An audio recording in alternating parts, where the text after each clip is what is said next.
देवी भागवत के महत्तम प्रसंग में मुनि के श्राप से रेवती नक्षत्र में पतन, पर्वत से रेवती नाम की कन्या के प्रादुर्भाव, ऋषि परचून के द्वारा उसके पालन और राजा द्रुदुम्न के साथ उसकी विवाह की एवं रेवती नक्षत्र में पुनः स्थापना की कथा। सूत जी कहते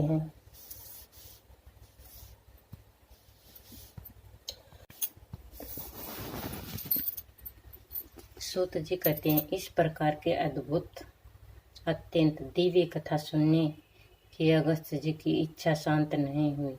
अतः नम्रतापूर्वक उन्होंने पुनः कार्तिकेय जी से कहा। अगस्त्य जी ने कहा, आप देव सेना के अध्यक्ष हैं। मैंने आपके मुखारविंद से यह अलौकिक कथा सुन ली। अब श्री देवी भागवत का दूसरा महात्म सुनाने की कृपया कीजिए। सकतन जी कहते हैं, मित्रा वरुण के से प्रकट होने वाले मुनि, अब यह कथा कहता हूँ सुनो, जिससे एक अंश में भागवत की महिमा कही है, धर्म का विशद वर्णन हो और गायत्री का प्रसंग आरंभ करके उसका महत्व दर्शाया गया है, उसे भागवत कहते हैं। भगवती जगदम्बिका से इस कथा का संबंध है, अतएव इसे देवी भागवत कहते हैं। ब्रह्मा, विष्णु और शिव सभी देवता उस देवी जगदम्बिका की आराधना करते हैं। ऋतुवाक नाम से एक मुनि थे। उनकी बुद्धि बड़ी विलक्षण थी। उनके यहाँ समय अनुसार पुत्र उत्सव हुआ करता था। रेवती का चौथा चरण गंडनाथ होता है, उसी में उस बालक की उत्पत्ति हुई। मुनि ने उस लड़के की जात कर्म आदि सभी क्रियाएं संबंधी सविधि संपन्न की। चूड़ाकरण और उपनयन आदि संस्कार भी संपन्न की। महात्मा ऋतुवाक के यहाँ जब से पुत्र का जन्म हुआ, तभी से रोग और शोक के चिंतित रहने लगे। क्रोध और लोभ उन्हें सदा घेरे रहते और माता की यही स्थिति हो गई। उसे निरंतर अनेक रोग सताने लगे। वह उदास होकर सदा चिंता में डूबी रहती। वह लड़का भी उदड़ हो गया। तब मुनि अत्यंत चिंतित होकर सोचने लगे, कौन ऐसा कारण है जिससे ये मेरा पुत्र महा दुष्ट हो गया है। उस समय उस लड़के ने किसी मुनि किसी स्त्री को हठपूर्वक छीन लिया था। वह ऐसा प्रचंड मूर्ख था कि माता पिता की शिक्षा पर बिल्कुल ध्यान भी नहीं देता था। तब ऋतवाक मुनि अत्यंत खिन्न होकर कहने लगे, मनुष्य को पुत्र न हो यह अच्छा है, किंतु दुराचारी पुत्र हो जाना किसी स्थिति में भी ठीक नहीं है, क्योंकि दुष्ट पुत्र पितरों को स्वर्ग से नरक में ढकेल देता है।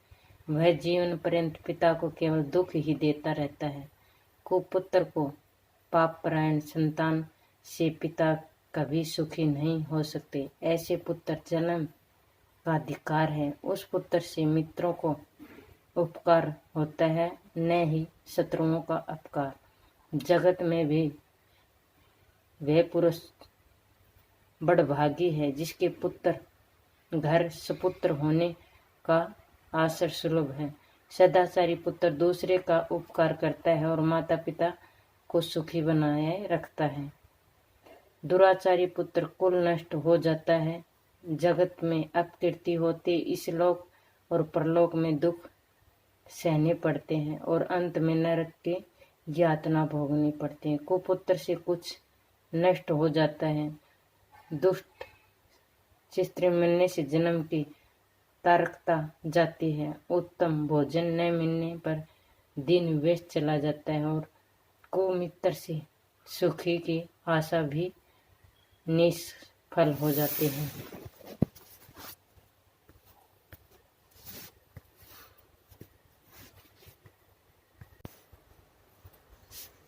सकंद जी कहते हैं, इस प्रकार दुष्ट पुत्र के नीच व्यवहार से दुखी होकर श्री गर्ग जी के पास गए। उनसे पूछने लगे।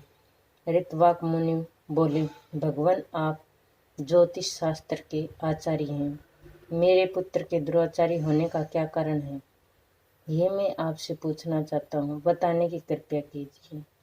मैंने गुरु की सेना में तत्पर रहकर विधि पूर्वक वेदाध्ययन किया, ब्रह्मचर्य का पालन करके उन्नति रूप से विवाह की विधि संपन्न की, स्त्री के साथ रहकर सदा में घरिये का पालन करता रहा, समूचे रूप से क्रिया संपन्न की। विप्रवर मुझे नरकाय का भय सदा बना रहता है, अतः काम संबंधी सुख की इच्छा न करने मैंने केवल पुत्र प्राप्ति के लिए शास्त्र अनुसार गर्भधारण किया। मुनि, फिर भी माता और पिता किसके दोष से मुझे यह ऐसा दुराचारी पुत्र प्राप्त हो गया। यह दुखदायी पुत्र परिवार के अशांति फैला रहा है।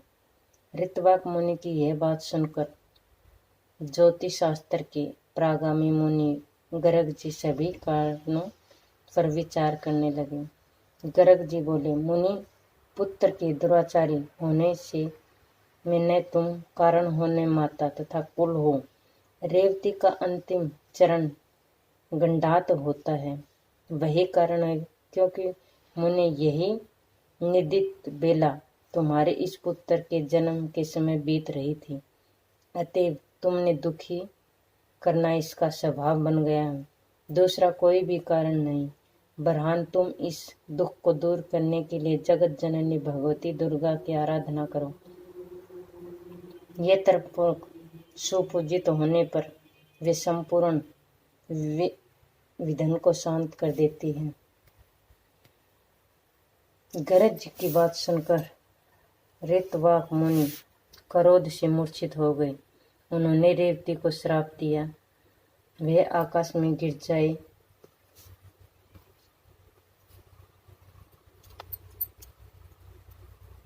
वह आकाश में गिर जाए और नक्षत्र मंडल चमक रहा है।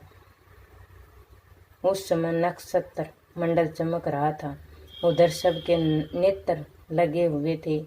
इतने में ही मुनि के श्राप से रेवती आकाश में टूटकर कुमुदम गिरी पर आ गिरा। रेवती के गिरते वह पर्वत रेवतक नामक से प्रसिद्ध हो गया। तब से उस पर्वत की शोभा और भी बढ़ गई।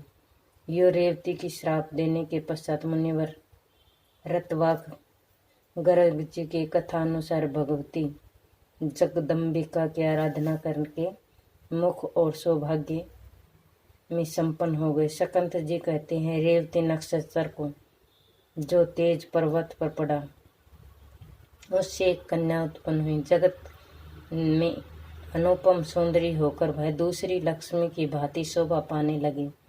रेवती के तेज से प्रकट होने वाली उस कन्या परचुन ऋषि की दृष्टि पड़ी। उसे देखकर वह प्रसन्न हो गए और उसका रेवती नाम रख दिया। महर्षि प्रमुच का आश्रम कुमुदगिरी पर था। उस कन्या को वह अपने स्थान पर ले आए और पुत्री की भांति धर्मपूर्वक उसके पालन पोषण की व्यवस्था कर दी। कुछ समय बाद वह सुंदरी कन्या युवती हो गई। उसे देखकर कौन उसके योग्य रहेगा, ये मुनि विचार करने लगे, परंतु अविश्वासन करने पर भी उस कन्या के अनुरूप वर पाने में उन्हें सफलता नहीं मिली। तब ये अग्निशाला में जाकर अग्निदेव की उपासना करने लगे। अग्निदेव प्रसन्न हुए और कन्या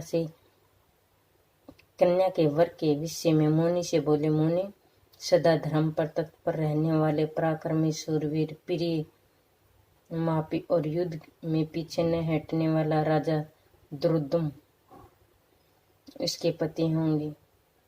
अग्निदेव की यह बात सुनकर मुनि के मन में प्रसन्नता छा गई। उसी समय संयोगवश राजा दुर्दम शिकार खेलने के बहाने प्रमुच ऋषि के आश्रम में आ गए। वे बड़े विद्वान और बलवान और शक्तिशाली थे।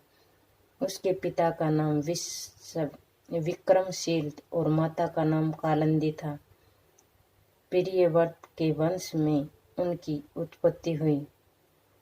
जब राजा आश्रम के भीतर गए तब उन्हें मुनि दिखाई न पड़े और उन्होंने उस कन्या रेवती को बुलाया और प्रिय संबोधन करके पूछने लगे।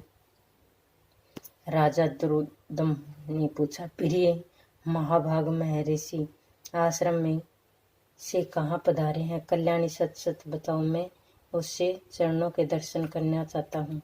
कन्या बोली, महाराज मुनिवर अभी अभी निकल कर अग्निशाला में गए हैं। कन्या की बात सुनकर द्रुदम अग्निशाला के द्वार पर पहुंच गए। वे राजाचित वेशभूषा में थे। नर्मता से उनका मस्तक झुका हुआ था।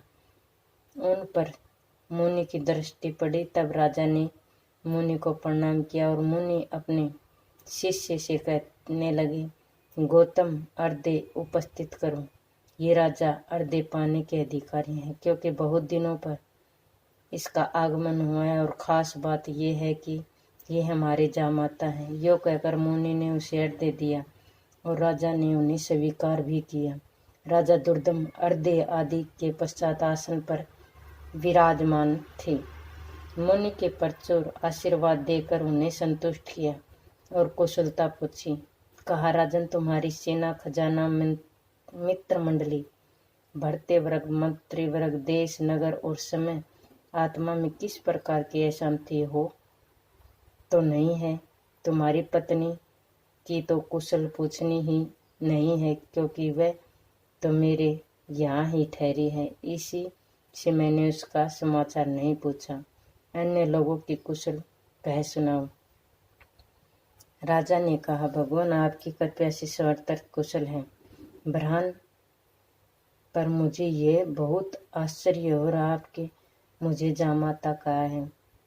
मेरी कौन सी पत्नी आपके यहाँ है? ऋषि बोले, राजन जो जगत में अद्वितीय सुंदरी है वह रेवती नाम की तुम्हारी पत्नी यहाँ है। वह किस प्रकार तुम्हारी भार्या हुई यह रहस्य तुम नहीं जानते। राजा ने कहा, प्रभु मेरी सुभद्रा आदि भार्या घर पर है, उन्हीं को मैं जानता हूँ। भगवान रेवती के संबंध में तो मुझे कुछ भी नहीं पता। ऋषि बोले, राजन तुमने अभी जिसे प्रिय शब्द से संबोधित किया वह तुम्हारी प्रिय सी भार्या है। एक क्षण भी तो नहीं हुआ तुम उसे भूल गए। राजा ने कहा, मुनि आप तो जो कह रहे हैं वह ठीक ही है। मैंने वैसे ही प्रिय शब्द कहकर बुलाया परंतु मेरी कुछ भावना नहीं थी। इस विषय में आप मुझ पर अप्रसन्न हो। ऋषि बोले, राजन तुम बहुत ठीक करते हो। तुम्हारे मन में कोई बुरा विचार नहीं था किंतु अग्निदेव की प्रेरणा से तुमने ऐसे शब्द उच्चारण किए। इस कन्या के पति कौन होंगे? ये बात अभी मैंने अग्निदेव से पूछी। उन्होंने कहा, राजा दुर्दम इस कन्या के स्वामी होंगे। इसे कोई टाल नहीं सकता। इसलिए राजन मैं ये कन्या तुम्हारी सेवा में समर्पण करता हूँ। इसे स्वीकार करो। तुमने उसे प्रिय शब्द से संशोभित किया है, उस विषय में जो विचार ही नहीं करना चाहिए। मुनि की यह बात सुनकर राजा चुप हो गए। अब मुनि उनके विवाह की विधि संपन्न करने की व्यवस्था करने लगे। पाणी ग्रहण संस्कार करने के यत्न में संलग्न मुनि को देखकर उनसे कन्या ने कहा, पिताजी उचित तो यह है कि आप मेरा विवाह रेवती नक्षत्र में ही करने की कृपया करें। ऋषि बोले, वत्स्य अनेकों वैभाविक नक्षत्र हैं, फिर रेवती में क्यों विवाह करे? रेवती तो इस समय नक्षत्र मंडल में है भी नहीं। कन्या ने कहा, रेवती से भिन्न नक्षत्र मेरा विवाह संस्कार समुचित नहीं होगा, अतः मैं आपसे प्रार्थना करती हूँ नक्षत्र में मेरा विवाह किया संपन्न करने की कृपया करें। ऋषि बोले, पूर्व समय की बात है, रतवाक मुनि रेवती का नक्षत्र मंडल से नीचे गिर गया था। अब वहां उसका स्थान ही नहीं रहा। फिर उसी नक्षत्र में विवाह होने की लिए क्यों अपनी प्रसन्नता प्रकट करती हो? कन्या बोली, क्या केवल ऋत वाकमुनि ने ही तपस्या की है? मन, वाणी और कर्म से ऐसी तपस्या करने की क्या आप में योग्यता नहीं है? पिताजी, आप तो जगत की रचना करने में समर्थ हैं। मैं आपको तपोबल खूब जानती हूँ, अतः आप रेवती को नक्षत्र मंडल में पुनः स्थापित करके उसी नक्षत्र में मेरा विवाह कीजिए। ऋषि बोले, तुम्हारा कल्याण हो, तुम जैसा कहती हो वैसा ही हो। मैं तुम्हारे लिए आज से ही रेवती नक्षत्र को सोम मार्ग में स्थित करके उसी में तुम्हारा विवाह संस्कार करूंगा। सकंद जी कहते हैं, अगस्त जी इस प्रकार कहकर मुनि ने तपस्या में के प्रभाव से उसी समय रेवती नक्षत्र मंडल में पूर्वतः स्थापित कर दिया और फिर उसी नक्षत्र में वैभाविक विधि के अनुसार मुनि ने राजा दुर्दम को वह रेवती नाम की कन्या सौंप दी। विवाह कर देने के पश्चात मुनि ने राजा से कहा, वीर, तुम क्या पाने की इच्छा है? कहो, उसे मैं पूर्ण करने को उद्यत हूँ। राजा बोले, उद्धत हूँ। राजा बोले, मुनिवर, मैं साम्यभू मनु का वंशज हूँ। आपकी कृपा से मुझे ममंतर का अधिष्ठाता पुत्र प्राप्त हो, यही अभिलाषा है। मुनु ने कहा, राजन, यदि तुम्हारी ऐसी इच्छा है तो भगवती जगदम्बिका की आराधना करो, तब मनवंतर का स्वामी पुत्र तुम्हें अवश्य प्राप्त होगा। श्रीमद् देवी भागवत 5वां पुराण है। उसकी 5 आवृत्तियां श्रवण करने से तुम अपने मन के अनुसार पुत्र प्राप्त कर लोगे। इस रेवती के गर्भ से 5वां रेवत नाम का मनु होगा। उस वेद की पूर्ण जानकारी रहेगी, शास्त्र के सभी रहस्य उसे शांत रहेंगे, धर्म में उसकी निष्ठा रहेगी और ये युद्ध में भी कभी पराजित नहीं होगा। मनुओं को यो कहने पर राजा ने उनके चरणों में मस्तक झुकाया और पत्नी के साथ लेकर वे अपने नगर को चले गए। माता पितामह की राजगद्दी बैठकर उन्होंने शासन प्रारंभ कर दिया। राजा दुर्दम बड़े विद्वान और धर्मात्मा थे।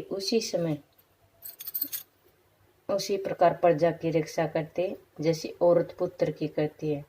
एक समय की बात है, महात्मा लोम जी राजभवन पधारे। राजा ने प्रणाम करके उनसे स्वागत सत्कार किया और हाथ जोड़कर उनसे कहने लगे। राजा ने कहा, मुनि, आप श्रमवे हैं, मुझे पुत्र पाने की इच्छा है, तो आप श्री देवी भागवत नाम पुराण सुनाने की कृपया कीजिए। राजा की बात सुनकर लोमस जी को बड़ा आनंद हुआ। वे कहने लगे, राजन, तुम धन्य हो, तुम्हें तो त्रिलोक जननी भगवती दुर्गा में तुम्हारी ऐसी भक्ति जागृत हो गई है, जो भगवती जगदम्बिका देवता दानव मनुष्य की परम आराध्य हो।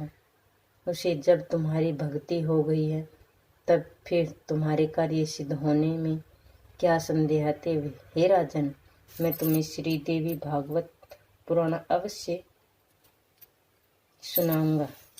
उसे श्रवण मात्र से कोई भी पदार्थ पाने की शेष नहीं रहता। ब्रह्मण ये यो कहकर लोमस जी शुभ मुहूर्त में कथा आरंभ कर दी। राजा दुर्दम सपत्नी बैठकर विधि पूर्वक कथा की 5 आवृत्तियां सुनते रहे। कथा समाप्त होने के दिन उस धर्मात्मा अत्यंत आनंद के साथ पुराण और मुनि की पूजा की, निवारण मंत्र से हवन किया, कुमारी कन्याएं जिमाई गई। वे सपत्नीक ब्राह्मण भोजन में सम्मिलित हुए और सबका दक्षिणा देकर संतुष्ट किया। कुछ समय व्यतीत होने पर भगवती की कृपा से रानी को लोक कल्याण करने वाला गर्भ रह गया। गर्भ की अवधि पूर्ण होने पर गर्भों का उत्तम योग रानी के पुत्र प्रसव किया। उस समय संपूर्ण मंडल प्रदान करने वाला मुहूर्त बीत रहा था। पुत्र जन्म की बात सुनकर राजा के मन में अपार हर्ष छा गया। उन्होंने स्नान किया, स्वर्ण के कलश रखे और उनके जल से जात कर्म आदि क्रियाएं सुचारू रूप से संपन्न की, ब्राह्मणों को दान देकर संतुष्ट किया। तदंतर समय पर यज्ञोपति हुआ। उस अंगों और उपसंगों सहित वेद पढ़ाने की राजा ने व्यवस्था कर फिर रेवत नाम से विवाह। वह बालक